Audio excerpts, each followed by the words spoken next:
น่าทุกคนสบายดีทุกคนนี่ก็โพดออกมา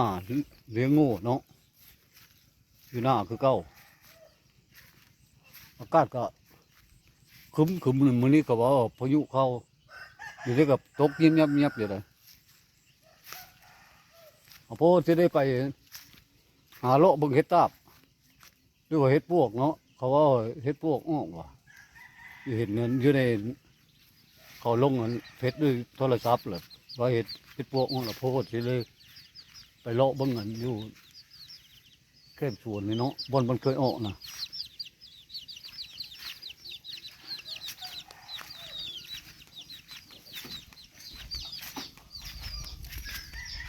จักมันสิได้หรือบ่ได้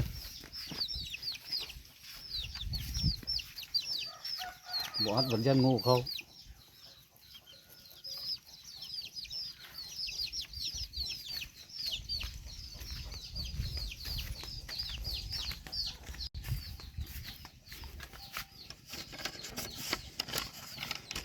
ยิบอยู่ผลก็ดิ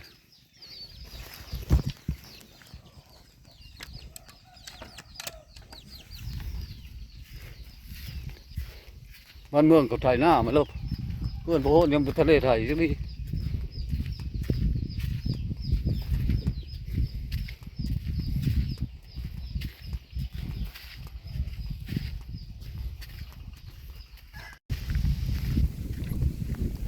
ยิบอยู่ผลเลยก็ดิบุคคลได้เห็ดเนาะแห้งเงาเนาะเบิ่งอยู่ป่าละไม้บนมันเคยออกนี่บ่มแล้วก็ยาเสียป่าละไม้นี่แถวโหนี่ปีกายนี่ออกหลายเลย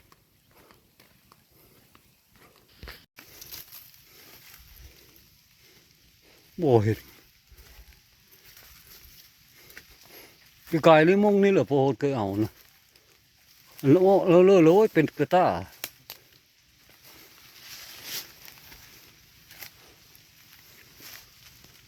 คนเอาหรือเปล่า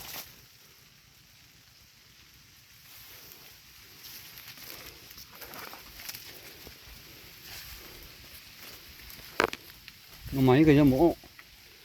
ของพลเรากระตก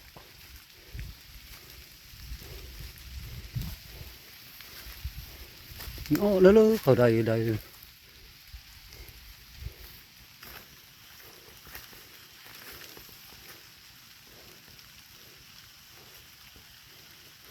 ยังมาเลิกกับบุญ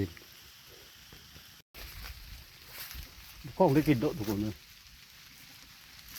เยี่ยปองเลิกกับสมอย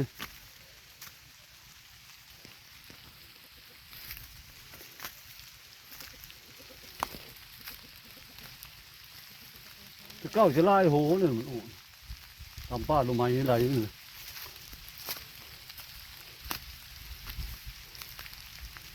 ก็ไปหาแล้วเลิกก็มันโอ้แบบเหล้าบ่ใช่ไหม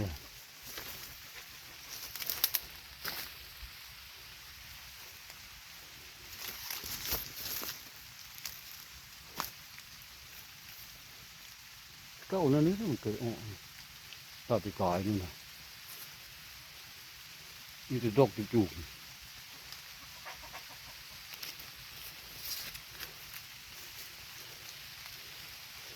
น้องไม้ก็ยังบอก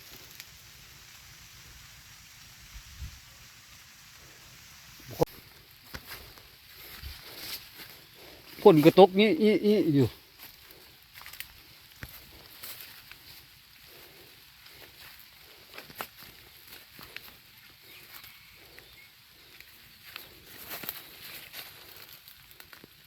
เก้าจะนี้เลยเห็ดโปะนะ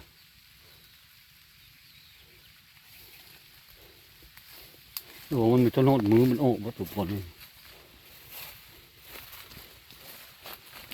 ถ้าออกผมน้องไม้มัน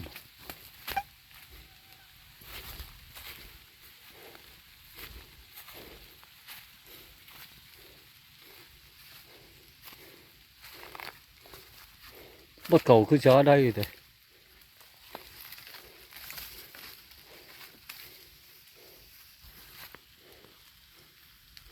บ่เห็นแล้วไม่ได้แล้วทุกคนเลยไปเลาะเยี่ยมๆมันก็ตั้มสองหลังแล้วก็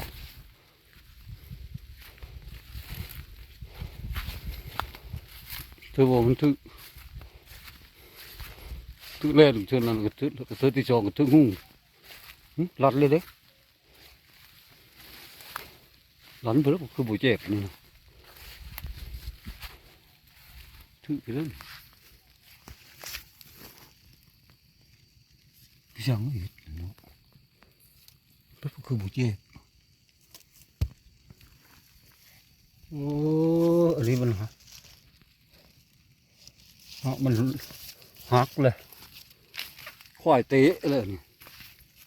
โอ้ยควายสนองไปเลยนี่อันนี้มันหักพ่อđó nó từng dụng nhiều chẹpเลยนะโอ้ยเนาะหลังนี่ก็ร้อนคือกันโอ้ยควายสนองนี่นะหักมาแล้วเวลาจะมาแปลงมันฝนตกฝนเอิญก็ยังมาแปลง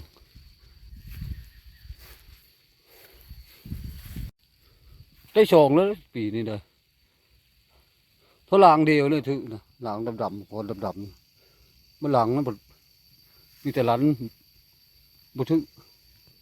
หลันผิด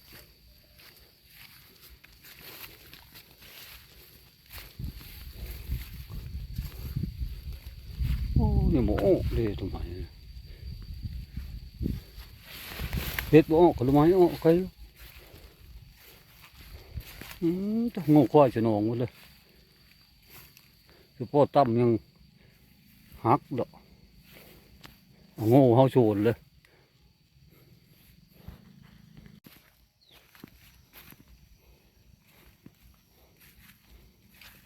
โก้นี่ก็บ่ออกเลย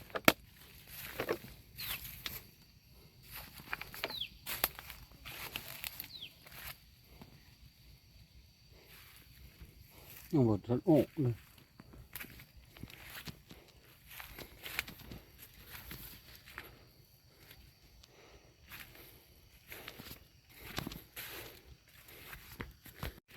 อ๋อเขาเดินละมือไม่ได้ดอกมันบ่ผลก็ยี่อยู่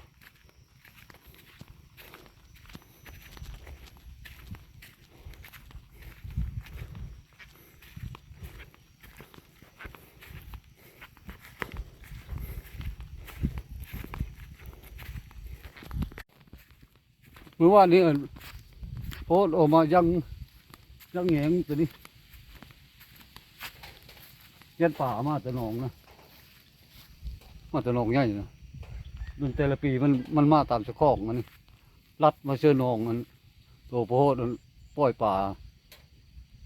เคยปล่อยป่านะหนองใหญ่เราไม่ได้ปล่อยแต่หนองนี้เราโพสเอาแหงมายั่งกันไว้ยันปลาขอป่าเนี่ยมากินปลาน้อยอยู่นี่นะเฮ็ดแล้วเมื่อวานนี่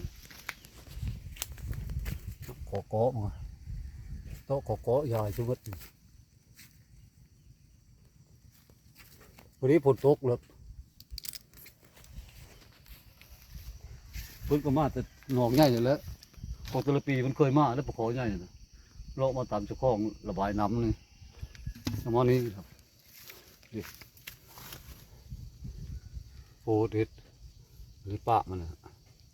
โต๊ะขอกเลยมาเลยมันก็รีบวางนี่ขันบ่เฮ็ดย่างเลยโอ้ยบ่ย่างปลาที่โบดปล่อยอยู่หนองนี่นะปลาคอยใหญ่เขากินจนหมดนี่หนองนี่เลยปล่อยอนุบาลไว้ครับปล่อยแล้วได้ปีนี้ก็ดีก็ปล่อยได้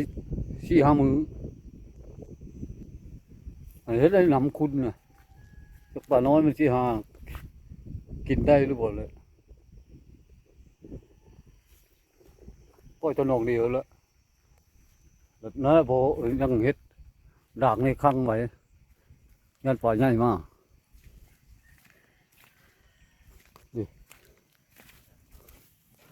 คดกงใจข้างในพอดีป่ามาโตนจุลุบลงนี่ก้นมันก็เลยหุบไว้คือหนักบ่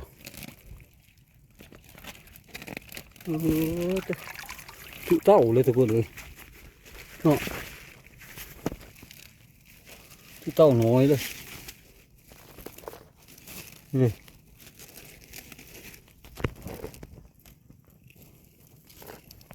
เลยเต้าก็มาทึกเด้เนาะเนาะ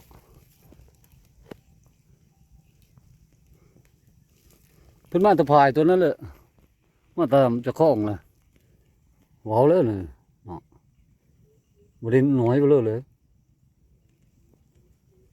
โอ้มันเท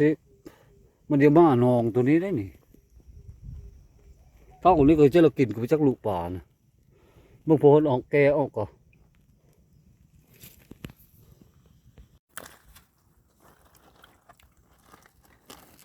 เฮ็ดว่านนี่จะเจอเขาไม่เฮ็ดเตอก็จะละทึเตอกับจักว่านในผลตกดิคือมันปีเลยเฮ็ดกันไว้นี่ก็มันมาหลายเธอเลยตอนพวกมันจะได้กัน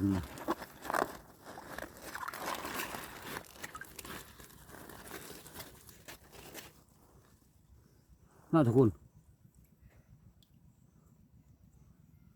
ใหญ่สุดเลยทำบ่ฮอดแล้วโลนะเต้าหน้ามันเต้ากาเลยเต้ากาบ่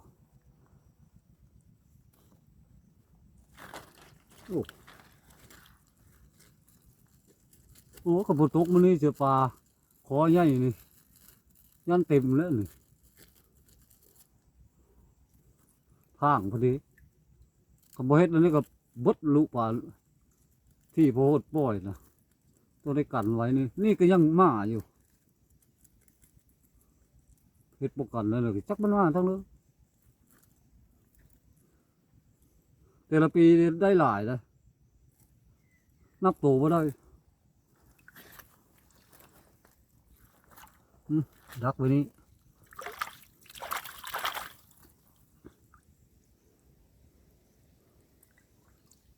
โอ้มาเห่าดิเห่าแล้วโอ้บ่ได้แล้วมันมีง่าได้เลยนะเฮ็ดง่าใช่เป็นง่าเขาใส่ไหใส่หน้าหมดแล้วเขา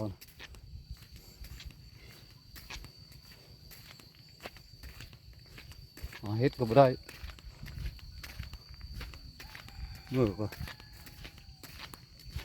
มาเผาโง่ไรเขาก็ละเผา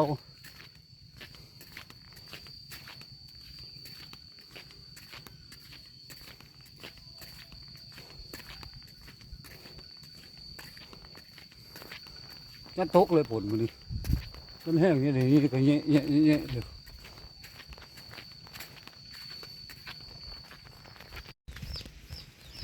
บ่ได้เฮ็ดก็ไปเยี่ยมก่อนลงไว้บนเคยอ้อบ่ได้ทุกคนเลยเข้าโพเดี๋ยวผ้าทุกคนไปเบิ่งเงินเล่าตรงนั้นเล่าตรงแล้วก็เคยอ้อเยอะครับบ่ช่องที่ได้มันช้าเขาคือช้าดีเท่ที่มาเอาถึงโพบ่ได้กินข้าวอยู่